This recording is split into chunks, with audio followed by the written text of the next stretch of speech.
That's why I hate, or not hate, but that's why I'm against ear training, because it is a way to make people feel very small. This video is by Open Studio, and it's called 5-minute ear training. Let's begin. That is Adam. This is A flat major. Wait a minute. He's out of focus, but the microphone is in focus. It's a Shure SM7B. That's a great microphone. But look, he's out of focus, but the microphone is in focus, I think. Let me see. What are these? They must be filming with like a 1.8 or 1.2 lens or something with autofocus, but the autofocus is focusing on the wrong part. But he's so close to the microphone, it's still not in focus. Man, I've learned to never film anything lower than 2.8. Because it's very easy to miss focus. I've had videos where because I have a 1.8 lens if I want to, but then part of my guitar was in focus and another part was not in focus when I was like maybe standing a little bit on the angle. And that's just such a bummer when you discover that. So don't film any stuff at 1.2. Just use f2.8 or f3.5, something like that. Okay, but that's not the point here. By the way, his headphones are very good. I had those headphones. They're Sony Blue Stripe. Great headphones. You can even use them for mixing. But mine broke, sadly. Okay, here we go. Let's begin.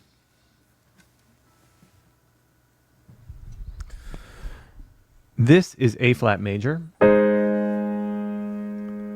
What are these?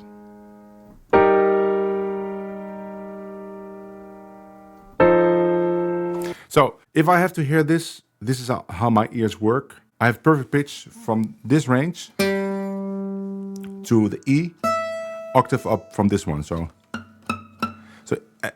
everything in between those notes, I can hear. I hear what it is. Just recognize B flat or something. But if you go, I have no idea what it is. So even though it's very close to a G, I have no idea what it is. So like this, I wouldn't know what it is. And I've never worked on that, so I never worked on my relative pitch, because I usually can get away with hearing everything inside this pitch. So when he plays those first two chords, let's do it again. So he says he starts at A flat major. What are these? This is A flat major. So I hear C on top here, and I hear an A flat. That's what I hear on top. What are these? So now I hear a B flat on top, and I hear a G. So I can already guess it's E flat. And I can also, of course, tell that the bass note is not moving to an E flat, because it's close. So it's probably E flat with a G in the bass, right? That's what I would guess. Now I think it's a weird forcing to play this on top of this, because on guitar you would never play a double G, right? You play something like that.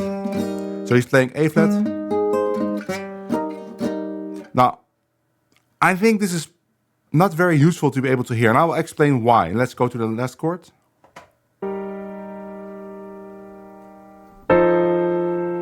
So, I hear C on top and an A below it. Let's do it again. And I hear an E flat. I hear C, I hear A, and I hear E flat. And I think there is an F above it. Let's see.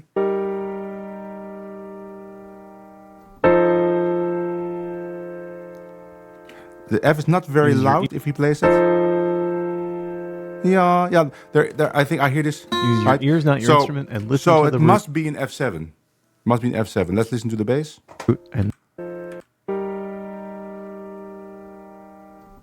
Yeah, the bass is moving down.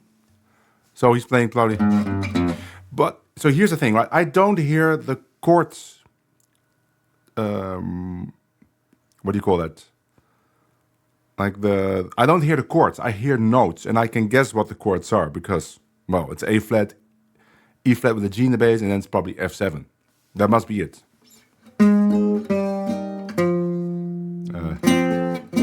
Let's play that along. I think that's it, right? What are these?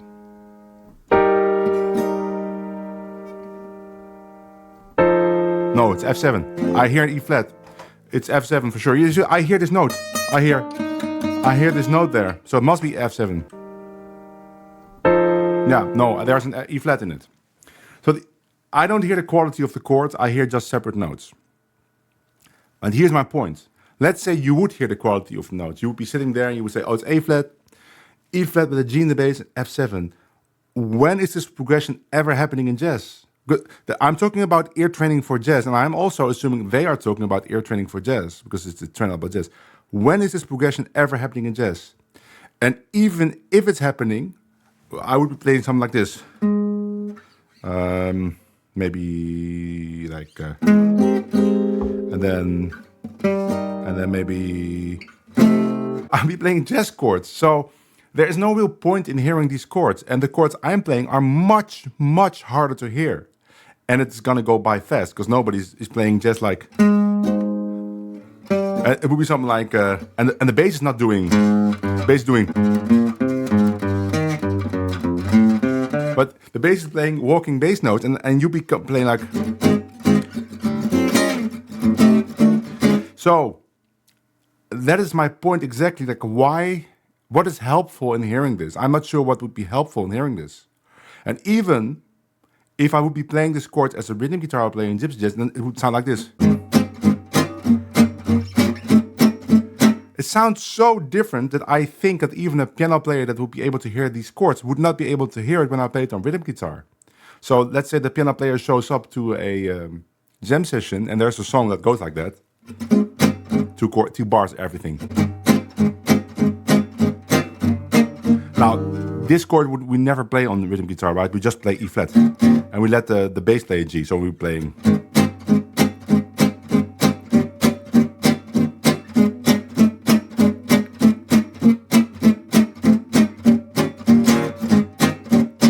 What are the chances that the piano player would be able to hear that? If we have another guitar player, he would be just looking at my hands and say, oh, A flat, yes, okay. What is that chord? He may say, what's the second chord? And I would say, it's E flat with a G in bass. Okay, thanks. And then he would say F7. That's how it usually goes. Every time I went to a jam session or like a gig, even with high-level players, even with like Stochelo, I would be showing them maybe like this, yeah? And he would know it after one round, but nobody would be trying to listen for these chord qualities. But then again, these chords are never played in jazz. So, yeah, you could work on this for a long time, but I don't know why. Use your ears, not your instrument, and listen to the root and then the quality. A flat major.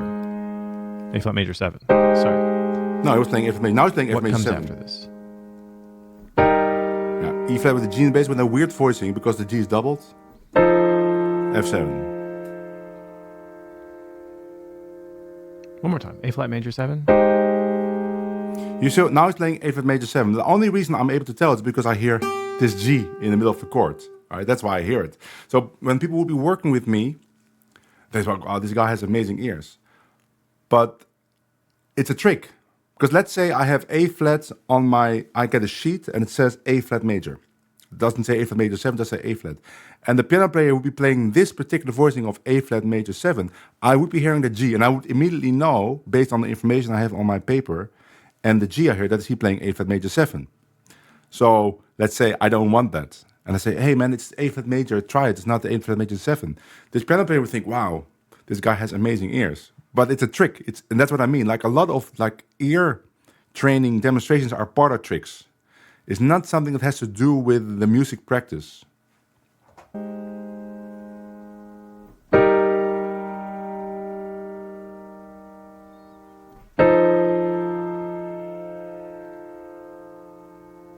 So we have A flat major 7, E flat major over G. Yeah. F dominant 7. Hey, he says F dominant 7, so I was wrong. Some people say F dominant 7. And hearing that root. I would always say F7, but okay. And then identifying the quality. Let's continue on. Here's A flat major 7. What are these? So I hear a C on top. I think I was a B flat in there. Let me see. Let me check. 7. What are these? Yeah, so I hear C and a B flat, so I immediately think it's probably C7, right? Is it? It is C7. Now I hear A flat. No, I hear G, and I hear...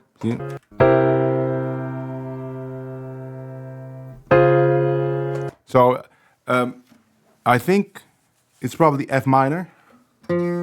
No. Oh, it's D. Okay. So I heard A flat there, so I was thinking, oh, it's probably I heard C and A flat, so I thought it's F minor, but it's actually probably D flat major 7. Yeah. Yeah. D flat major 7. Now I hear a B flat and a C on top, and I hear the bass line go up. So I'm guessing B flat 7 with a D in the bass. So how do you play that on guitar? You have to play like this probably then, like B flat with a D in the bass. Probably go to E flat. Yeah, E flat minor. So this is based on I had the second chord wrong because I thought it was F minor, but that's because I don't hear the bass note. But he went to D flat, then he went to B flat 7 with a D in the bass, and I figured he's probably gonna resolve it to some kind of E flat chord, and I hear a G flat on top, so it must be E flat minor. Is it just E flat minor straight, or is there like a 7 in it? No, it's just E flat minor because I don't hear a D flat. Now let's think about this progression, like A flat major 7. And what was the second chord again? C7. He was playing straight C7 to D flat major, and then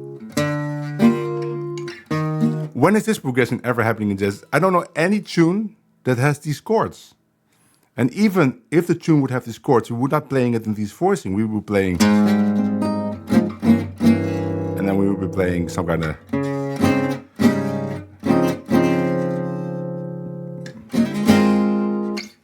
I don't know. It's a weird progression anyway. So, yeah, it's great if you are somebody in the chat that can hear the qualities of the chords, which I can't. I can just hear separate notes, and then I can calculate based on knowledge of how chords move and on how chords are built. I can guess the chords. I sometimes have to guess the bass note. I don't hear the bass notes.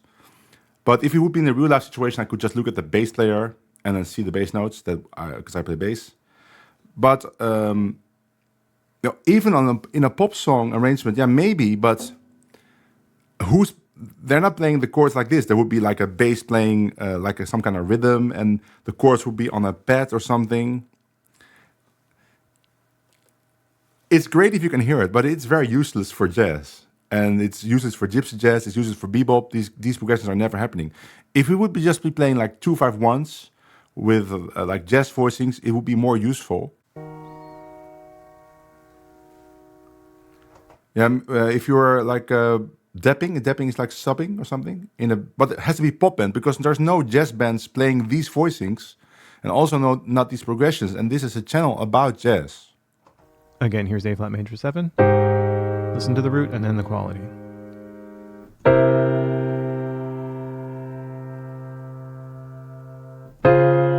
Actually, it's D flat major 7 because I hear a C on top.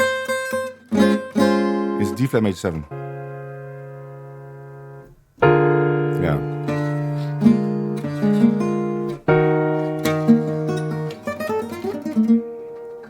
One more time.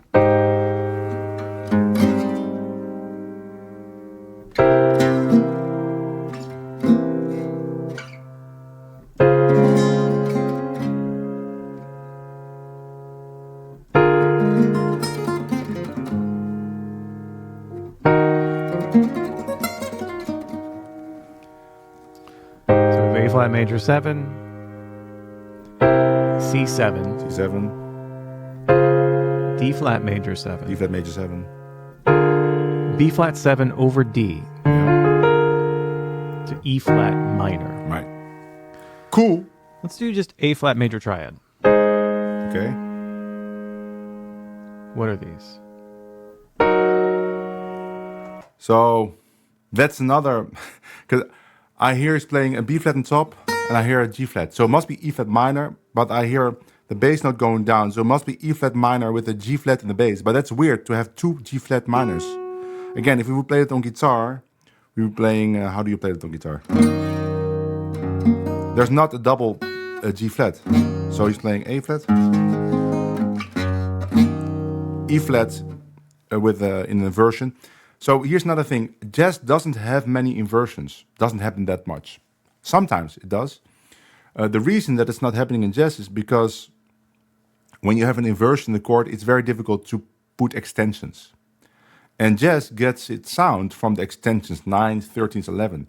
And once you play an inversion like that, you don't really do that. Right? You don't play, let's do a key that I can think in. Let's say F, let's take F major 7. And then we play C7 with a E in the bass. We wouldn't put a 9 there. Like, we wouldn't play, like, yeah, if we put a 9 there, it's E half diminished. So that's why it's not really used in jazz that much. It's not very jazzy. We cannot play really jazzy voicings. You get limited. So, and there's in minor chords with a third and bass. I'm trying to think of one tune that has a minor triad with a third in the bass. Like just one tune in the whole of all jazz tunes that I know, must be hundreds, that has a minor triad with a third in the bass. Let's see. No. Oh yeah. I know. No, that's major triad. I can't think of any tune. Maybe somebody in the chat knows a tune that has a minor triad with a third in bass. If you can't think of any tune, why should I be able to hear that particular chord? Because it never happens in jazz.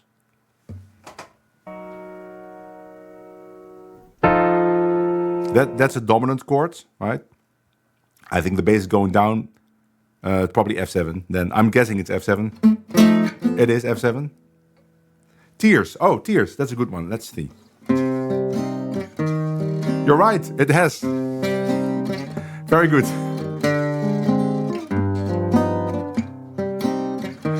Let me tell you a story about Tears and ear training. So I played this tune with a very good player recently. Very good player. But he had never played this tune before. He said, what are the chords? Because this is a really a top level player. Like if you hear him play, you'll be in love with him. He doesn't play guitar or violin. He plays a saxophone. If you hear him play, you'd want to hire him for your band, right?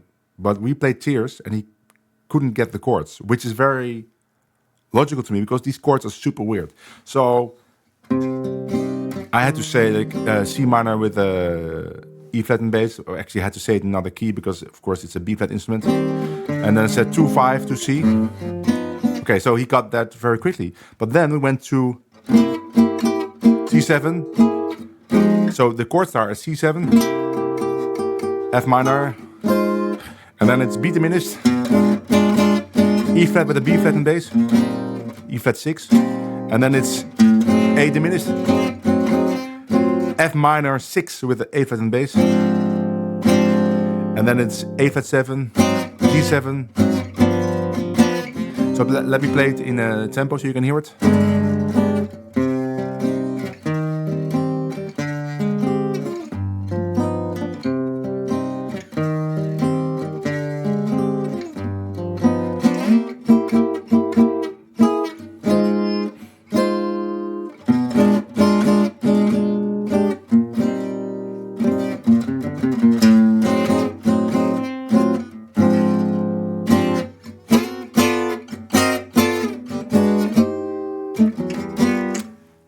It took him a very long time to get that progression.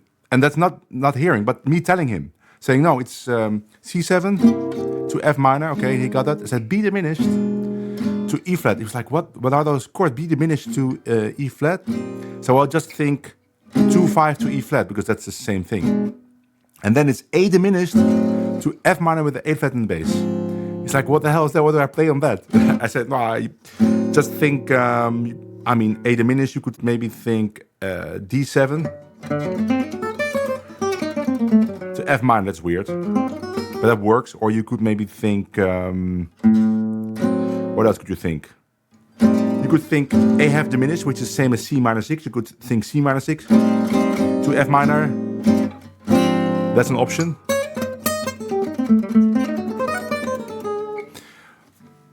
I told him, and then we played it, and then he had to play it. So I was like, I already forgot, so I had to tell him again. And then he got it, and there was rehearsal. So then we went to dinner, and then he said, what are the chords of tears again? I had to write it down. So this is a high-level player who couldn't hear these chords at all, nor even remember those chords because they're very weird. Now, I'm not bothered by that at all. I think it's very normal. I think I would have the same issues with tears if I've never played it before because it's such a weird tune. I've been never able to hear these chords, and I think most people wouldn't be able to hear these chords, especially when played in a rhythm guitar that's just playing. So the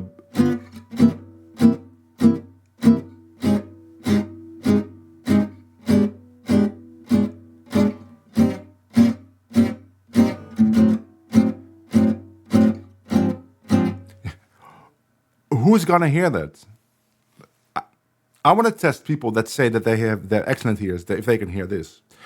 I have serious doubts that they would hear it, and even if they would hear it, then to remember it. So, good that you said "Hand Dancing Tears" because that brought up a nice memory about why I really think that ear training is overrated or pretty useless. Because this player is so good, and once he got those chords correct, he played the best solo in the performance from everybody on the bandstand, and he was the one person that didn't know the tune.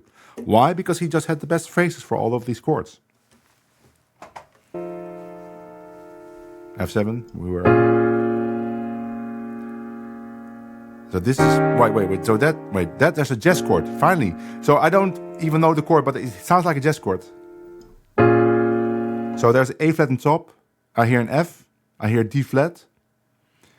But it doesn't sound like just a triad. So I'm guessing then it's B flat minor 7, right?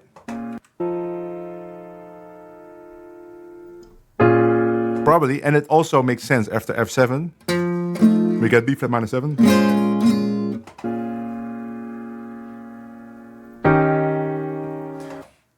Now this sounds like 2-5, right? So this must be E flat 7. But now here we get. So we get B flat minor 7 in a jazz voicing with I mean, it's not a jazz voicing per se, but it's just a 7 chord. That's also what you play in jazz sometimes. You could put a 9, but you don't have to. But then we get just a plain like E flat 7, like this. Just something that you would never play in jazz. But you would always play like E flat 7 9, or E flat 7 flat 9, or sharp 9, or 9 13, or flat 9 13, or 9 flat 13, all of these flavors. And I understand why he's not doing it. I was playing it wrong, like that. I understand why he's not doing it, because that's too difficult. But those are the chords that we actually need to hear, not this.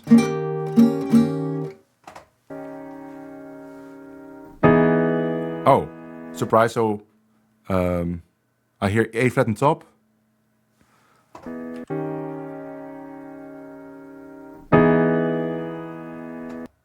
I think I hear E. Yeah. A flat E. And I hear D flat, D sharp. Oh, so that's G sharp, then D sharp, E. So it must be like E flat major 7. E7, E major 7. Yeah, that's it. So it's surprise. Okay. This is a common progression, right? Like you have a ballad in jazz and you play. So you have the ending of the tune. The tune is in A flat. So you get like 2 and you slow down. And now surprise, you go.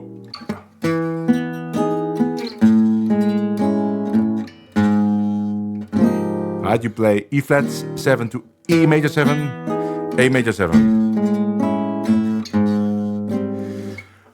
It's an ending that I've heard many times, so if somebody plays that kind of thing, I would probably recognize it just from having heard that many times. But let's say you've never heard that before, and then I think the chances you're going to get that in the tempo of jazz is just very small.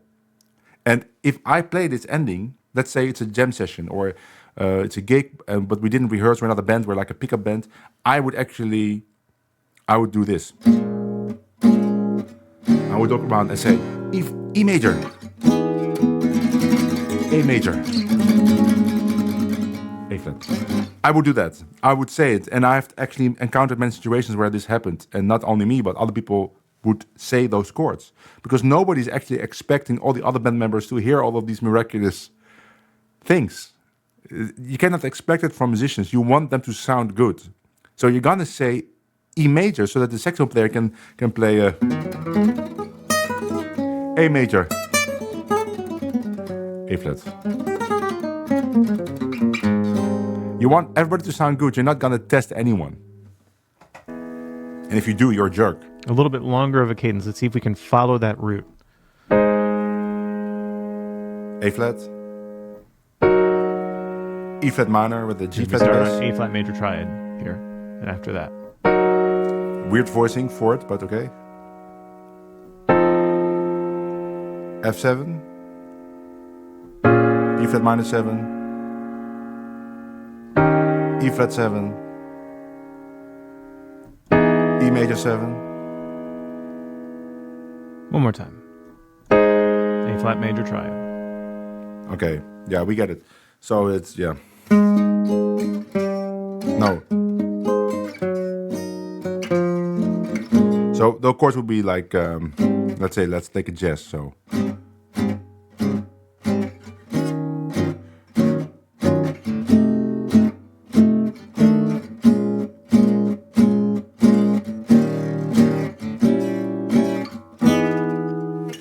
This is kind of a jazz progression, except for the second chord, that E flat minor with a G flat and bass. Yeah, it happens in tiers, but it's just actually, it's actually just 1 6.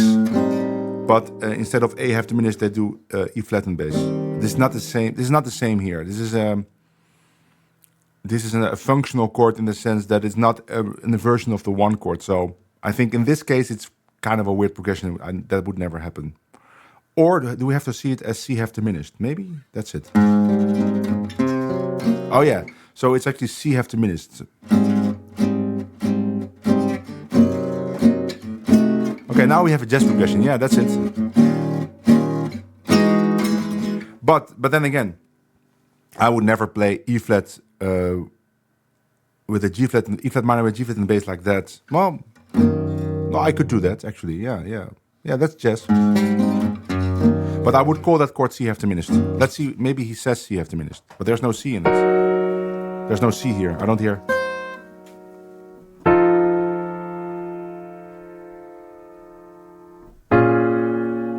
Two.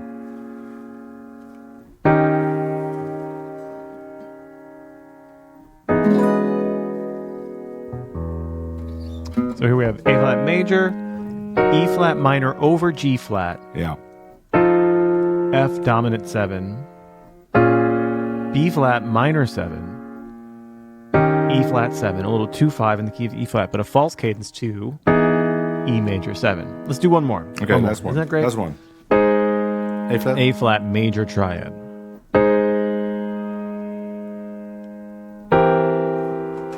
That's kind of an inversion, right? Because it sounds like a weird chord. I hear a B flat on top.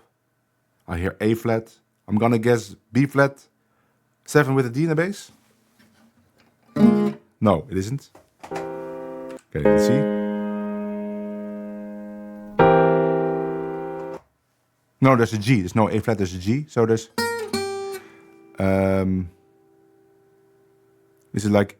is it E flat 7 with a G in the bass? So, how do you play that? No, how do you play that?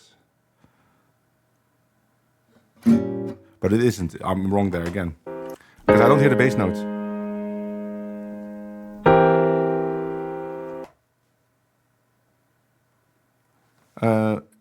There's a C triad on top. Ah, so it's C7 with the E in the bass, okay? Probably to F minor? F minor, yes.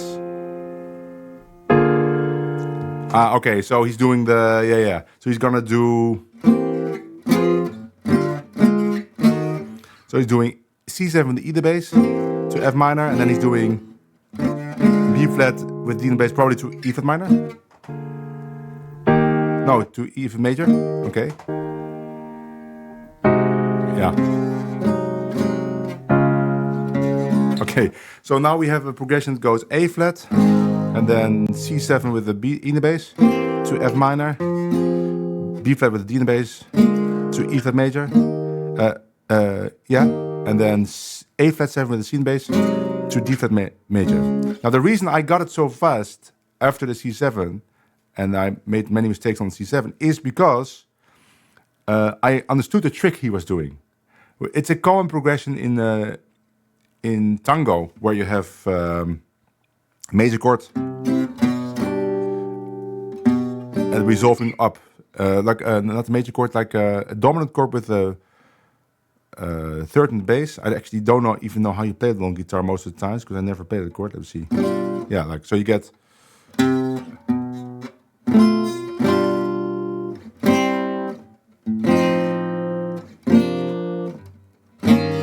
So that trick, I understood the trick he was doing.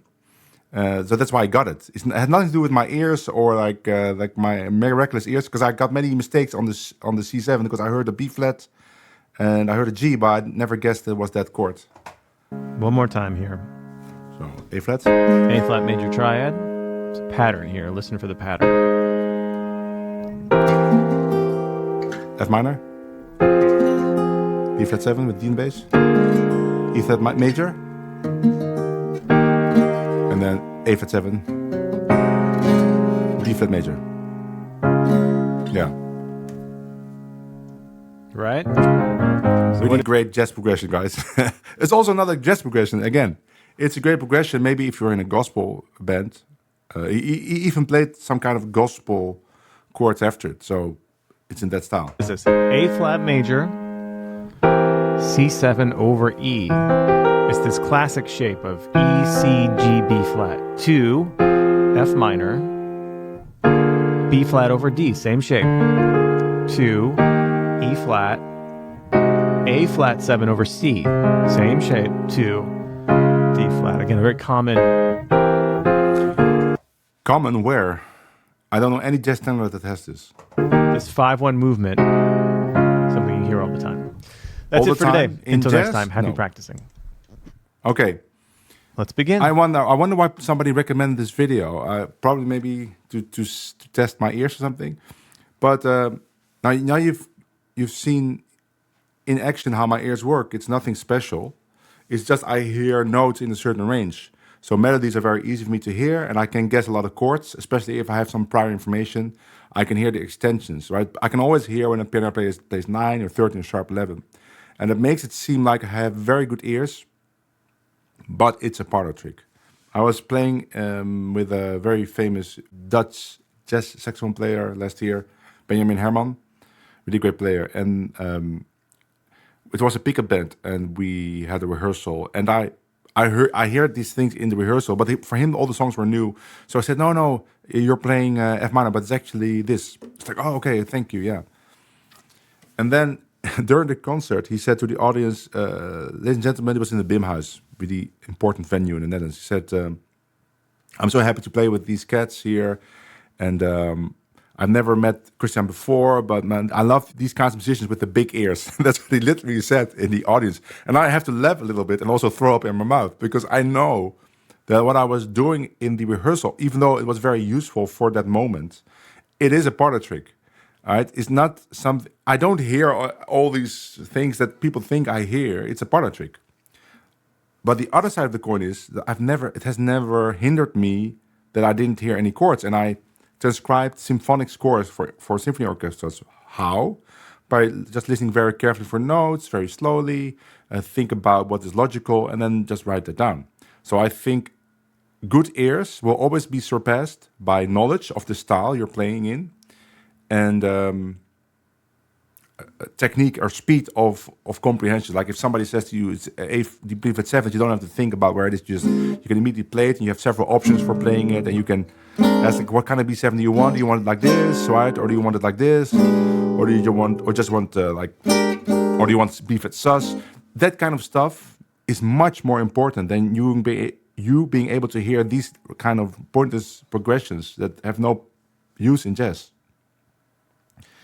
At which age did you develop your absolute pitch? I don't know, because I never knew what it was until I went to the university, And I was very young when I went to the university for classical violin. And then we had solfège lessons, and they gave us like melodical dictation. And they gave us something very simple. I wrote it down like immediately because, of course, I heard all the notes, but I didn't really realize that all the other people didn't hear that. So I did it in like 2 seconds, and everybody was like, he was going very slow. He's like, okay, we have this, and then we have this, and then we have this, And I was like, what the hell is he doing? Like, who doesn't hear this? So I was very young and I was obnoxious. Well, that didn't change. So I was making kind of a show of it, like this. And he said, Christiaan, any problem? I said, yeah, no. It's like, I already finished this. I said, you wanna do it in front of the class? I said, sure. And he gave another thing, and he played it once, and I just wrote it down immediately. I said, do you have perfect pitch? Do you have absolute pitch? I said, I don't know. He said, what is this note? I said, D. I said, okay, you're dismissed. And I never had to come back to that class. And then later I understood that other people actually didn't hear the notes.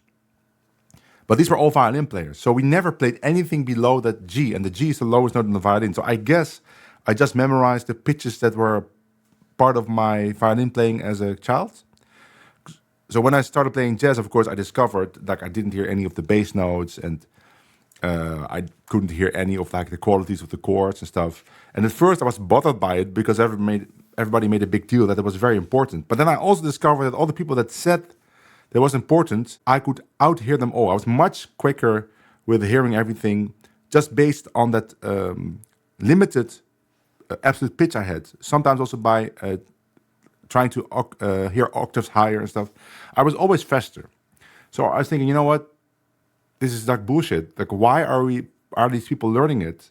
They're never going to be able to do it faster than me, and I don't even hear everything. Like my hearing is very limited. So is it not much more useful to just call the chord that we have to play and then be aware of what the possibilities are? Because I still remember being in a university combo lesson, and that the teacher, very good teacher by the way, very good piano player, every lesson would start like this. He would say, okay, what standard do you guys want to play? And then somebody would say, Beautiful Love. And he would say, Christiaan, do you know Beautiful Love? I said, yes, I know. It's okay, let's choose something else. Until somebody said a standard that nobody knew. And otherwise he would say it. And then we would all have to stand around the piano that we couldn't see his hands, and he would play the chords one by one, and we had to learn the tune that way. And I always thought this was ridiculous because it took forever. And at one point, if you were the last one to hear it, you had to just pretend that you know it and make all kinds of mistakes. And then the lesson was over. We didn't learn anything about how to play it, what would be sounding good, what would we have to improve. It was only about learning a new standard in the most ridiculous, stupid way ever. So that kind of gave me a very bad taste in my mouth, and I promised myself I would never do that to anyone else. I would never say, oh no, the guys, we're gonna go play this chord, and then we go to this, and then no, I would just say it's B flat minor 7 to E flat. And if somebody else does that, I'm the first one to say, I'm sorry, my ears are too bad to hear what you're playing. Could you just say the chord just for me? I know everyone else can do it, but I can't. Just tell me what the chord. C7. Oh, thank you, C7. I know some really nice voicings for C7. That's why I hate, or not hate, but that's why I'm against ear training, because it is a way to make people feel very small.